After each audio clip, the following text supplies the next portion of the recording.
You are going to stretch that video so I look thin, right? Yeah. You look like that. That's exactly right.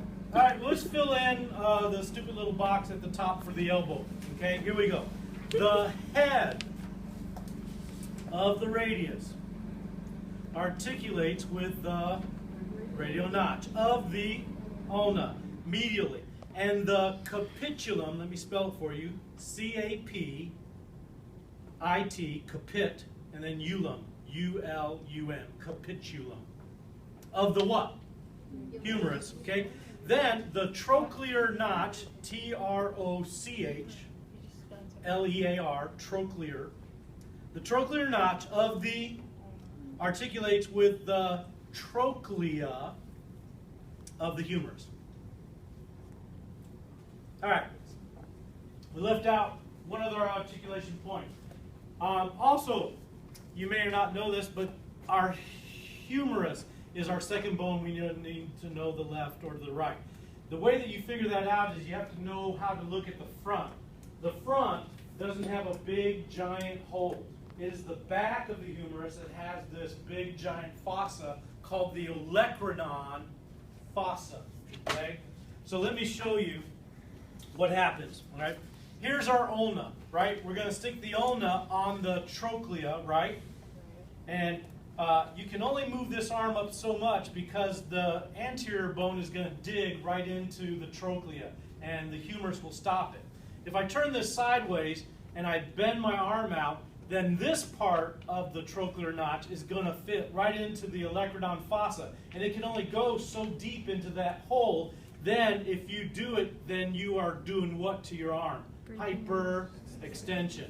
Now, some people, you know, some people can stick their arm and bend it like more than 180 degrees. That's because either this bone had been formed with not having much of a curve, or they got a super, super deep olecranon fossa, so that when they bend, they can actually bend their arm like that beyond 180, okay, which is just really freaky, okay.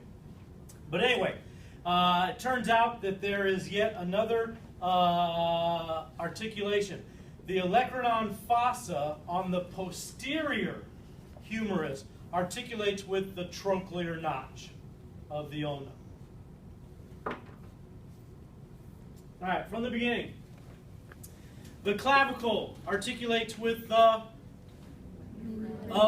Sternum. and then laterally with the chromion of the, then it is the glenoid of the, that articulates with the, of the, medially it is the trochlea of the humerus that articulates with the trochlear notch of the ulna.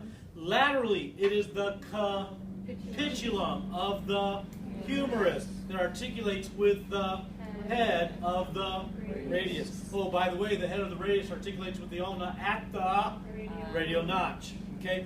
Then, posteriorly, it is the olecranon fossa of the humerus that also articulates with the trochlear notch of the ulna.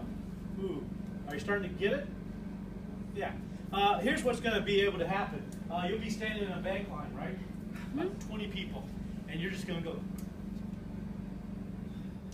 The clavicle articulates medially with the manubrium of the sternum. Laterally with the acromion of the scapula. It's the glenoid fossa that articulates with the head of the radius. Going down the medial aspect, it is the trochlea of the humerus that articulates with the trochlear notch of the ulna. Laterally, it is the capitulum of the humerus that articulates with the head of the radius. The head of the radius articulates with the ulna at the radial notch. Posteriorly, it is the olecranon fossa of the humerus that articulates with the trochlea of the ulna.